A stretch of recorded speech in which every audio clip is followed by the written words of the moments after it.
Juan 2, 13 al 24. Esos son los versículos que vamos a estar estudiando el día de hoy. Juan capítulo 2, versículos del 13 al 24. Mi Biblia tiene un subtítulo que dice Jesús purifica el templo. Vamos a estar viendo otra vez diferentes citas para que podamos tomar más práctica. Vamos a ver tanto en el Antiguo como en el Nuevo Testamento. Dice, estaba cerca de la Pascua de los judíos y subió Jesús a Jerusalén y halló en el templo a los que vendían bueyes, ovejas y palomas y a los cambistas allí sentados. Y haciendo un azote de cuerdas, echó fuera del templo a todos y las ovejas y los bueyes y esparció las monedas de los cambistas y volcó las mesas. ¡Wow! Esto sí está para sacarlo en la nota roja, ¿verdad? Jesús asiste a la fiesta de la Pascua. Allí va a comenzar o había de comenzar su ministerio públicamente. Recordarás en uno de los audios anteriores que vimos el primer milagro que Jesús hace, pero lo hace porque se lo pide la mamá. Y allí le dice, oye, ¿qué traes conmigo si todavía no llega mi hora? Bueno, pues a partir de aquí ya había llegado su hora. Y vamos a ver por qué decimos que había llegado su hora. Porque todo lo que hizo Jesús, te comentaba desde un principio, era para confirmar las profecías que se habían escrito acerca de él. Todo lo que él vivió, a veces decimos, es incomprensible. ¿Por qué hizo eso? ¿Pero por qué actuó así? ¿O por qué no se defendía? Bueno, pues precisamente todo su actuar era para que se cumpliesen las profecías, porque todas las profecías acerca de la venida de Jesús, de la primera venida de Jesús, se cumplieron cuando Él llegó. Mira, vámonos a Malaquías. Una de las profecías que tenemos aquí, o de las cosas que se habían hablado, Malaquías es el último libro del Nuevo Testamento. Malaquías, capítulo 3, y el versículo 1 nos dice que Él vendrá súbitamente al templo, o sea, de repente va a aparecer en el templo, ¿no?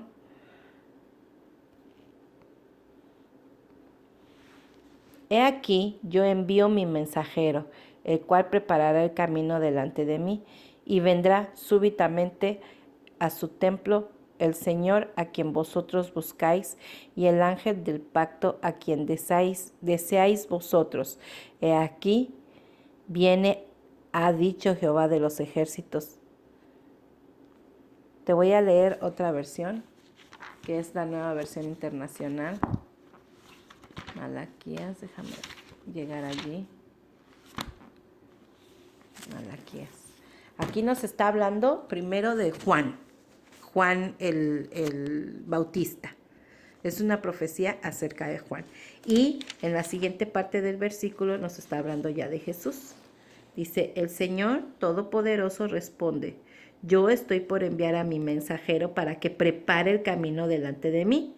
¿Te acuerdas que esa era la particularidad de la existencia de Juan, el Bautista?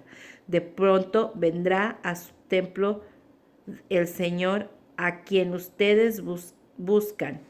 O sea, de repente va a aparecer el Señor, estamos hablando del Señor Jesús a quien ustedes buscan, vendrá el mensajero del pacto. Acuérdate que a partir de Jesús nosotros ya no necesitamos hacer sacrificios. Ahora es un nuevo pacto. Ahora el que cree en Jesús puede llegar directamente a Dios y ser perdonado, en quien ustedes se complacen. Bueno, esto dice Malaquías. Malaquías fue escrito muchísimos años antes de que Jesucristo viniera a la tierra. Entonces, esta es una de las primeras profecías que se tenían que cumplir. Por eso el ministerio de Jesús tenía que hacerse públicamente. ¿Dónde? Pues en la iglesia, en su templo. Luego, otra de las que tenemos es Malaquías 3, 2 y 3, allí mismo, ¿no? En el mismo capítulo. Dice, ¿y quién podrá soportar el tiempo de su venida? ¿O quién podrá estar en pie cuando Él se manifieste? Porque Él es como fuego purificador y como jabón de lavadores.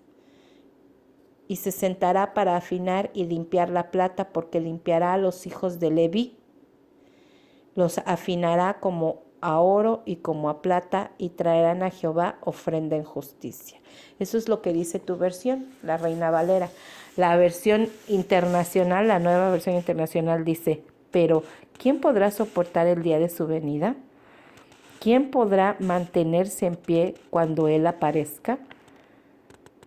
Porque será como fuego del fundidor o lejía del lavadero. Se sentará como fundidor y purificador de plata. Purificará a los levitas y los refinará, como se refinan el oro y la plata. Entonces traerán al Señor ofrendas conforme a justicia, y las ofrendas de Judá y Jerusalén serán aceptables al Señor, como en tiempos antiguos, como en años pasados. Vamos a desmenuzar un poquito más este pasaje. Leímos al principio que Jesús llegó al templo. Vamos a regresarnos a Juan, capítulo 2, versículo 13, ¿verdad? Era lo que estábamos leyendo. Dice, y halló en el templo a los que vendían bueyes, ovejas y palomas, y a los cambistas allí sentados, y haciendo un azote de cuerdas, echó fuera del templo a todos, y las ovejas y los bueyes, y esparció las monedas de los cambistas, y volcó las mesas. Y dijo a los que vendían palomas, quitad de aquí esto, y no hagáis de la casa de mi padre casa de mercado. Ok. Llega Jesús a empezar su ministerio. Públicamente lo hace en la iglesia. Primero, porque ya se había profetizado que Él iba a llegar a la iglesia, o sea, de repente, ¿no? Segundo, porque viene a limpiar la manera en la que se están haciendo los sacrificios, porque esto se volvió un monopolio comercial. Lo que Jesús está aquí alegando es que están haciendo venta de cosas allí. ¿Y por qué se hacía esta venta de cosas? Bueno, vamos a regresarnos un poquito a la historia. A partir de que Dios, con muchos milagros, saca a su pueblo de Egipto, porque ellos eran esclavos allí. Estuvieron pues muchos años en el desierto y Dios cuidó de ellos, te comentaba en el audio anterior. Dice que no les faltaba comida, agua, carne, ropa, calzado. Dios suplía todas sus necesidades, calor, sombra para cuando ellos caminaran, calor durante la noche. Y a partir de esa fecha, ellos tienen que venir a recordar esa fiesta. Es una fiesta indicada cada año. Entonces, para festejar la Pascua, era esto lo que hacían. Tenían que presentar un holocausto, tenían que presentar un sacrificio en conmemoración a lo que Dios había hecho cuando los había liberado del pueblo de Egipto. Entonces, la gente, imagínate como nosotros en Semana Santa y que todo el mundo va a Acapulco, algo así, ¿no? Que aquello está que revienta y viene gente de la Ciudad de México, de Guadalajara, de Zacatecas, todo el mundo corre para allá. Así era aquí. Toda esta gente tenía que ir al templo en esta fecha a celebrar la Pascua, a recordar pues esa fiesta de que Dios los había sacado de la esclavitud, pero para ellos era muy complicado cargar con los borregos, cargar con las vacas o lo que iban a ellos a ofrendar. Acuérdate que leímos en el libro de Levítico cómo eran los sacrificios. Dependiendo del sacrificio que ellos querían hacer, era el animal que tenían que usar. Entonces, para ellos venir cargando desde otro estado donde ellos vivían, porque ellos tenían que ir de cualquier parte del mundo en la que estuvieran, tenían que ir a esa pachangona que ellos armaban. Entonces se les hacía fácil a los levitas eran una tribu que estaban encargados, ellos eran los sacerdotes, ellos eran los únicos que podían hacer el sacrificio de los animales. No cualquiera lo hacía. No es como que, oh, ok, yo pequé, voy a agarrar un burrito y voy y lo destazo y hago mi sacrificio. No, no, no, no. Yo tenía que ir ante un sacerdote y decirle, ¿sabes qué? Necesito un sacrificio porque robé, ¿no? Y entonces, dependiendo del tipo de pecado que había cometido, era el tipo de animal que se iba a utilizar. Entonces era muy complicado, pero lo que aquí nos está explicando es que los levitas, los sacerdotes, habían hecho ya un monopolio comercial. Acuérdate, en el audio anterior te dije que la Biblia dice que la raíz de todos los males es el amor al dinero. Y a partir de aquí, Jesús nos va a estar mostrando cómo el amor al dinero hizo una persecución hacia su persona. Entonces, aquí está diciendo que agarró un látigo, o sea, agarró un lazo y lo agarró como si fuera un látigo. Digo, yo no le veo mayor problema porque así es como corretean a los animales, ¿no? Para echarlos para afuera. Dice, haciendo un azote, echó fuera del templo a todos, las ovejas y los bueyes, y esparció las monedas de los cambistas. ¿Quiénes eran los cambistas? Bueno, pues imagínate que yo llego a México con dólares y quiero hacer mi ofrenda y comprar con dólares, pero pues el que vende los borregos pues no acepta dólares. Entonces yo tengo que ir con un cambista, con una persona que se dedica a cambiar ese dinero. Y esa persona me cambia mi dólar, pero me dice, por cada dólar que te cambie me voy a cobrar 25 centavos de dólar.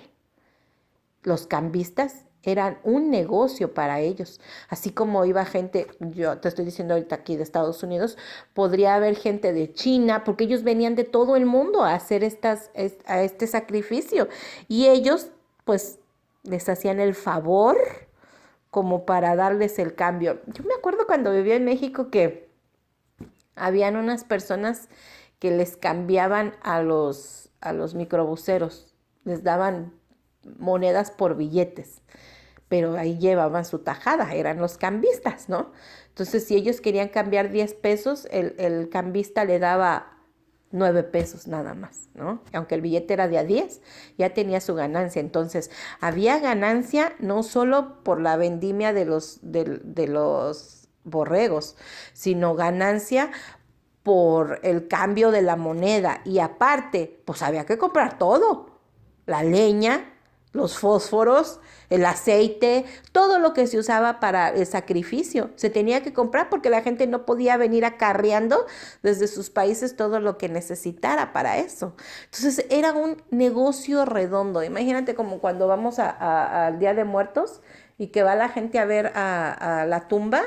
Y te lo digo porque yo vivía por un panteón y allí era vendimia de todo, hasta los botes para poner las flores, el agua, las escobas vendían, el jabón, todo, absolutamente todo te vendían. Pues así era aquí. Todo era vendimia, todo era ganancia. Y luego dice el versículo 16, y dijo a los que vendían las palomas, quitad de aquí esto, y no hagáis de la casa de mi padre casa de mercado. Ok, hasta aquí vamos bien. Como te decía, todos los judíos venían a conmemorar la Pascua, a pesar de que debido a su deseo de obediencia, ahora pues estaban cautivos por el Imperio Romano. A pesar de que Dios ya los había sacado del pueblo de Egipto para darles libertad, otra vez en esta época estaban cautivos y ahora era el Imperio Romano el que los tenía pues cautivados, exactamente así.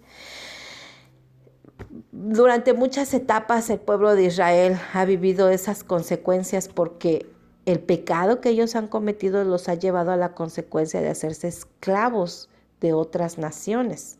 Y en esta época ellos estaban esclavizados, pero ahora por los romanos. Entonces, imagínate el cuadro, ¿no? Yo, pues ya fui libre, pero ahorita soy esclava, pero dame permiso de festejar mi festividad, porque tengo que recordar y conmemorar que hace años que fui esclava, Dios me liberó, aunque sigo siendo esclava. ¿Por qué? Porque ellos se habían portado mal y era la forma en la que Dios les abandonaba. Les hacía corrección, como uno hace corrección a los hijos de esta misma forma. Entonces, en esta época, ellos eran cautivos, pero ahora del Imperio Romano. Y venían de todos lados a ofrecer sacrificio, pues era el mandato, como te digo. Vamos a leerlo. Vete a Deuteronomio. Deuteronomio es el 5.º libro de la Biblia, está en el Antiguo Testamento. Deuteronomio. Y vamos a leer el capítulo 16 y el versículo 16. Porque ellos iban cada año a hacer esta festividad, ¿no? Dice, 3 veces cada año aparecerá todo varón tuyo delante de Jehová tu Dios en el lugar que él escogiere, en la fiesta solemne de los panes sin levadura, y en la fiesta solemne de las semanas, y en la fiesta solemne de los tabernáculos, que es la pachangona que estamos hablando, y ninguno se presentará delante de Jehová con las manos vacías. Cada uno con la ofrenda de su mano, conforme a la bendición que Jehová tu Dios te hubiere dado. O sea, es un mandato que Dios les está dando. A partir de ahí, ustedes van a venir 3 veces a mí. O sea, van a festejar 3 cosas, ¿no? 3 veces cada año, dice. Y va a venir el varón de la familia. O sea, las mujeres no podían ir, tenían que ir los varones. Y decir, ok, hoy Dios, este año me dio, no sé, se me ocurre decir, 50 borregos. Bueno, pues le voy a dar una parte de esos borregos. Voy a vender los borregos y me voy a llevar ese dinero para entregarlo allá al sacerdote, a los levitas. Entonces la gente no solamente llegaba y compraba todo lo del sacrificio, sino llevaba sus ofrendas. Los que vivían más cerca, pues llevaban granos, llevaban frutas, llevaban animales también. Pero la gran mayoría llevaba ya el dinero porque pues era más cómodo. Es como ahorita, tú no puedes ir a la Walmart y decir, ok, te canjeo la leche por unos huevos de mi gallina. O sea, se ríen de ti, ¿verdad? Tú tienes que ir con monedas, porque ya vivimos en un área en donde pura moneda se hace. Pero en este entonces todavía podían hacerlo, pero los que vivían lejos no les convenía. Por comodidad, por practicidad, pues hacían esto, ¿no? Pero ya vimos que era un mandato de Dios que ellos hicieran esto. Pero la idea era ofrecer holocausto en gratitud, ofrecer holocausto en obediencia a Dios, y ya no se estaba haciendo así. Por eso es que el capítulo de Malaquías, lo que nos está diciendo en la profecía es que Jesús iba a venir a limpiar las ofrendas. Mira, te lo voy a leer otra vez. El 3, Malaquías 3:3. Se sentará como fundidor y purificador de plata, purificará a los levitas. ¿Quiénes son los levitas? Pues los sacerdotes que están allí. A eso llegó Jesús, a hacer sacadera de cosas, y dijo, no más. Inclusive todo el tiempo que estuvo Jesús allí, ya no se hizo eso. Se cuidó el lugar que Jesús había limpiado, por así decirlo, echado para afuera. Y a partir de allí, pues, ¿cómo crees que les pareció a los sacerdotes? Pues nada agradable, ¿verdad? Porque la gente en comunión estaban de acuerdo con lo que él estaba haciendo. La gente que comprendía lo que ellos estaban haciendo, ¿no? Un monopolio económico. Pero los sacerdotes no estaban muy contentos con esto, porque estaban perdiendo muchísima ganancia. Luego dice, entonces traerá el Señor ofrendas conforme a su justicia, y las ofrendas de Judá, o sea, del pueblo de Israel y de Jerusalén, ahora sí van a ser aceptables al Señor, como en los tiempos antiguos. Ya Dios ya no les aceptaba ah, sus sacrificios, porque primero ya los sacrificios no lo hacían como prioridad, ya lo hacían como, ok, tengo que, porque esto me dicta la ley, lo tengo que hacer. Ya no cuidaban la relación que tenían con Dios, ni lo hacían como prioridad. Y entonces, si ellos llevaban el animal más feo, el cojo, el que más les molestaba, el que menos dinero o provecho podrían sacarle, y entonces pues era lo que le entregaban a Dios, y Dios ya no estaba agradado de sus ofrendas. Ya no quería algo así. Él lo que quería era que vinieran de corazón a entregarle, porque inclusive en el libro de Levítico, no sé si recuerdo que te lo comenté, pero hay una parte en donde dice, y si la persona no tiene dinero, si es pobre, entonces me va a traer esta clase de animal. O sea, no había excusa para no tener prioridad en las cosas de Dios. El problema es que ellos ya lo veían como obligación, como algo de cultura, como pues algo que se tenía que hacer, y no precisamente con el amor y la gratitud o el recordar, ¿no? De que ahora son libres. Bueno, lo sacaron en algún momento y eran libres. Ok, luego dice, lo más grave es que el mercado estaba colocado dentro del templo. O sea, ahí te va, dentro de la iglesia estaba pues el mercado, todo lo que daba, el tianguis, en una explanada rodeada de hermosos pórticos. Esto te lo estoy leyendo de una búsqueda que hice para saber más o menos cómo era el templo en ese entonces.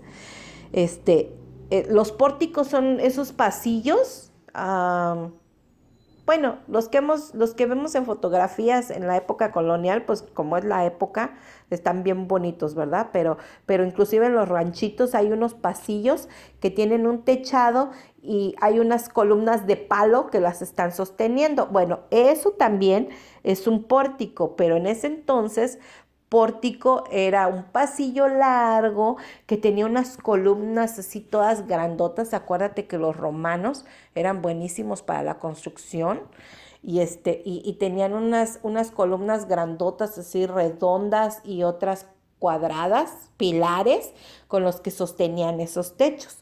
Entonces, a ese pasillo le llamaban el patio de los gentiles. Sí, dice que son pasillos con techos soportados por columnas monumentales. Y sí, estas columnas son como que representan, por ejemplo, al César, el templo del César. Todos esos lugares estaban así con esas columnas y representaban majestuosidad, ¿no?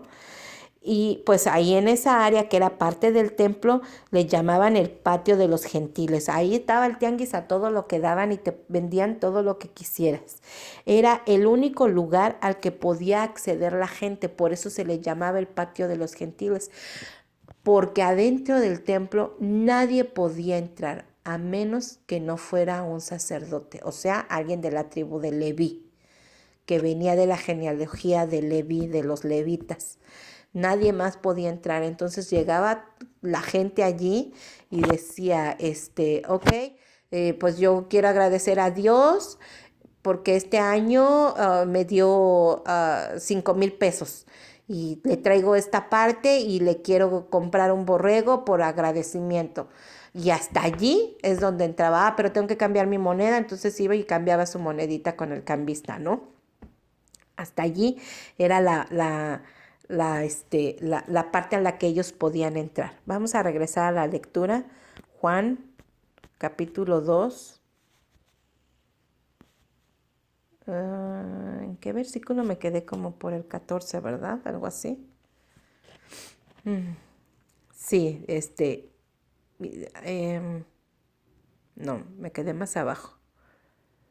Y dijo a los que vendían palomas, quitad de aquí esto y no hagáis de la casa de mi padre casa de mercado. Fíjate bien, dice algo, echó fuera del templo, o sea, con enojo, con ira, porque estaba enojado. A todos los animales, los bueyes, y el dinero lo esparció en el piso, me imagino cuando tiró las mesas. Pero a las palomas y a los dueños de las palomas les dijo, saquen esto de aquí. Porque para nosotros las palomas tienen una representación, ah, tienen algo que ver como algo de santidad, como representación del Espíritu de Dios. Y yo veo, o sea, te estoy diciendo lo que yo veo. Yo veo que aquí se detuvo y dijo, ok, bien las pudo echar para afuera.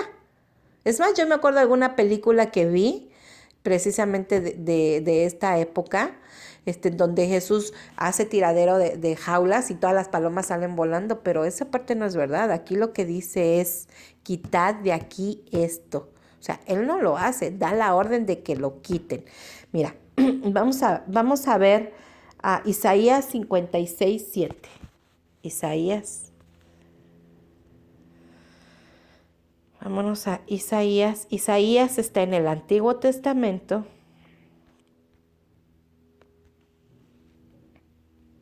Y en este libro hay muchas de las profecías de Jesús.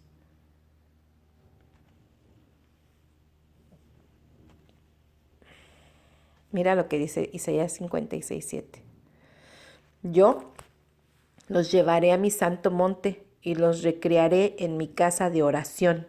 Su holocausto y sus sacrificios serán aceptos sobre mi altar, porque mi casa será llamada casa de oración para todos los pueblos.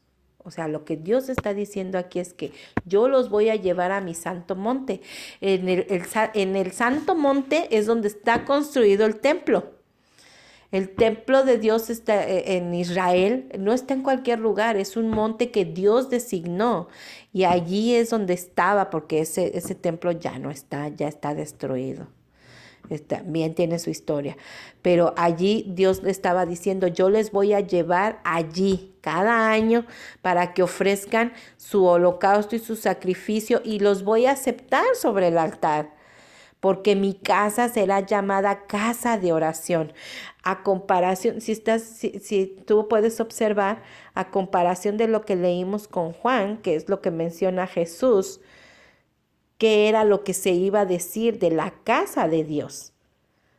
O sea, él estaba muy incómodo con todo lo que estaba pasando con los cambistas, con la vendimia que estaba allí, y decía que la casa de Dios no era un mercado, sino que era pues la casa de oración, como lo estaba mencionando acá atrás, bueno, en el libro de Isaías. Luego,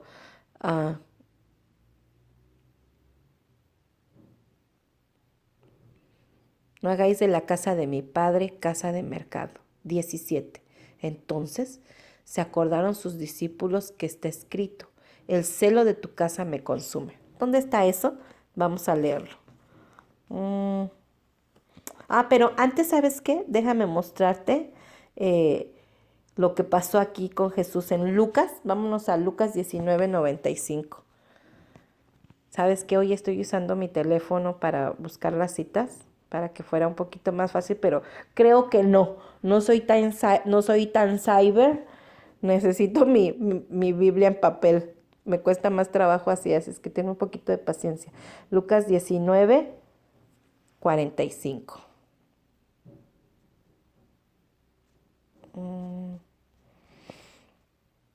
Dice, esta es otra perspectiva de lo que pasó en el templo. Este es Lucas, el apóstol San Lucas es el que nos va a contar qué fue lo que pasó. Dice, y entrando en el templo, comenzó a echar fuera a todos los que vendían y compraban en él, diciéndoles, escrito está, mi casa es casa de oración, mas vosotros la habéis hecho cueva de ladrones. O sea, en la otra da la versión de que pues la han hecho mercado y acá cueva de ladrones. Ahora, no quiere decir que porque uno dice cueva de ladrones y el otro dice mercado, uno de los dos esté mintiendo. No, Acuérdate lo que te dije, uno da lo que recuerda que vivió y el otro da lo que recuerda que vivió. Entonces podemos dar por hecho que Jesús les está diciendo, ustedes no solo habéis hecho mi casa cueva de ladrones, sino que parece mercado. No quiero que sea mercado. Y enseñaba cada día en el templo. Ok. Bueno, entonces te quería mostrar esa parte que según Lucas, pues Jesús estaba muy molesto, ¿no? Esta acción había denigrado el significado del sacrificio. Con este actuar, los discípulos recordaron un pasaje.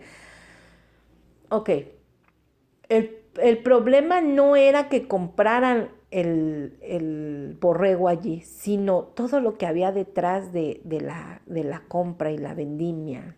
Ya no se iba con la consigna de que voy a adorar, sino puro negocio, negocio redondo para los sacerdotes, inclusive la misma gente que estaba allí. Y entonces cuando Jesús se indigna tanto, los discípulos se acuerdan de una profecía que había hablado precisamente de este tema está en el libro de Salmos, Salmo 69:9.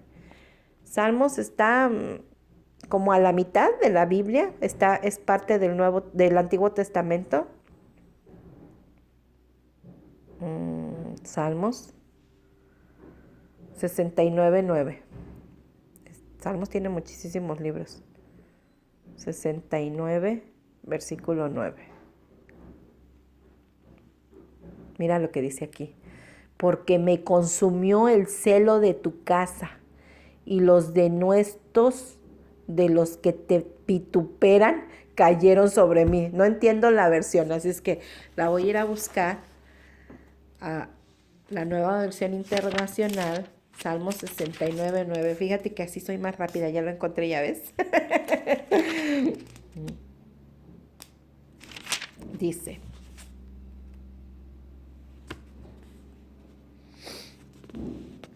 el celo por tu casa me consume.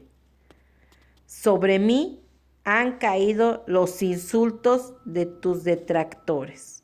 O sea, aquí está diciendo Jesús, pues que le dio coraje, porque sentía celo. El celo por tu casa me consume. Bueno, yo busqué la palabra celo, yo creo que la podemos comprender muy bien, ¿no? Pero celo significa interés ardiente por algo.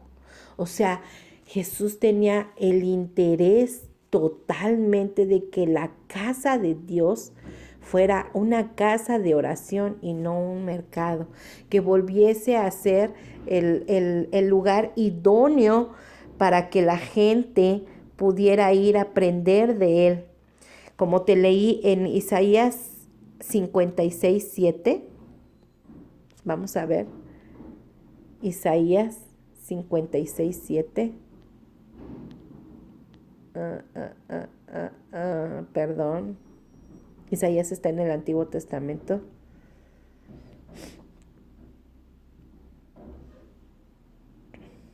Dice, yo los llevaré a mi santo monte y los recrearé en mi casa de oración. Su holocausto y sus sacrificios serán aceptos sobre mi altar, porque mi casa será llamada casa de oración para todos los pueblos.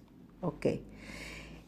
Aquí nos habla de que este lugar debía ser preciso para aprender de Dios. O sea, cuando ellos venían, porque acuérdate que dice que venían los hombres de la familia, los varones. O sea, conforme van pasando las generaciones, pues tenían que pasárselas a sus hijos. Entonces era la oportunidad idónea para que los hijos de ellos aprendieran por qué estaban haciendo esto. Y la gratitud, expresar su gratitud hacia Dios.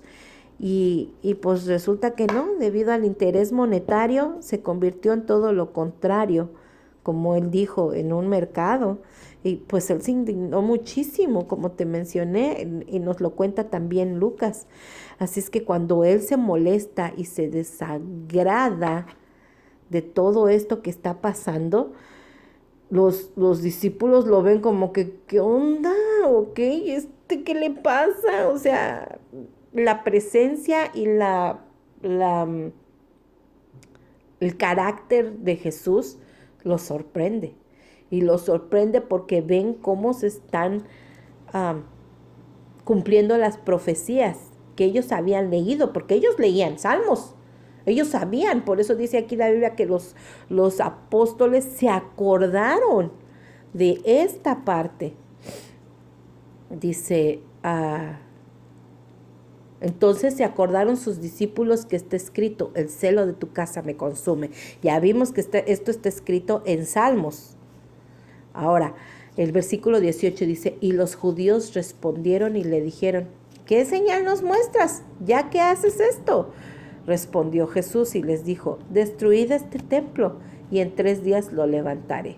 Ellos le decían, ok, espérate, ¿quién eres tú? Dame una señal de que tú tienes un poder supremo como para echar para afuera a la gente. ¿Por qué tú me vienes a juzgar a mí diciendo que no puedo hacer estas vendimias, sino que es casa de Dios? ¿Con qué potestad tú dices eso? Y Jesús le dice, le responde, destruye este templo y en 3 días lo levantaré. Dijeron luego los judíos, en 46 años fue edificado este templo y tú en 3 días lo levantarás. ¿Por qué? Porque ellos no entendían lo que estaba diciendo Jesús. Al expresar Jesús que si ellos destruían este templo, señalándose a sí mismo como persona, y que en 3 días lo reconstruiría, él hablaba no de él como el templo de material, sino él como el templo del Espíritu de Dios, con esa potestad, diciendo, pues es que soy yo el que está pidiéndote que dejes de hacer un mercado, y yo tengo la potestad, puesto que si tú me destruyes en un día, yo vuelvo a salir en 3. Dice, por tanto, cuando resucitó de entre los muertos, me brinqué. 21. Mas él hablaba del templo de su cuerpo. Por tanto, cuando resucitó de entre los muertos, sus discípulos se acordaron que había dicho esto y creyeron a la escritura y la palabra que Jesús había dicho. Fíjate nada más la escena, ¿no? Viene y hace con un azote, hace sacadera de animales y de gente y les dice que allí se va a ir a orar, se va a ir a ofrecer holocausto, no a hacer cueva de ladrones.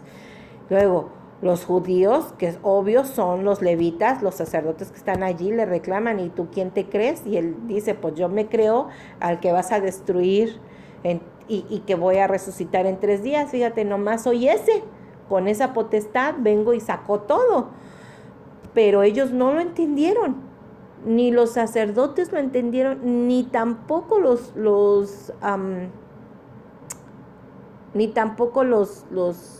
apóstoles le comprendieron. Pero dice aquí, cuando resucitó de entre los muertos, sus discípulos se acordaron que había dicho esto y creyeron a la escritura y a la palabra que Jesús había dicho. O sea, tuvo que pasar que Jesús muriera y que Jesús resucitara para que los apóstoles entendieran, estaba hablando del templo de él, de su persona, no de las columnas, de los tabiques. Ok, entonces ya fue cuando lo comprendieron. Y esto que están viviendo aquí los apóstoles les pasa constantemente. Inclusive después cuenta la Biblia que después de que Jesús muere, se les aparece a ellos. Y ellos van caminando por el camino y Jesús se les aparece y no lo reconocen.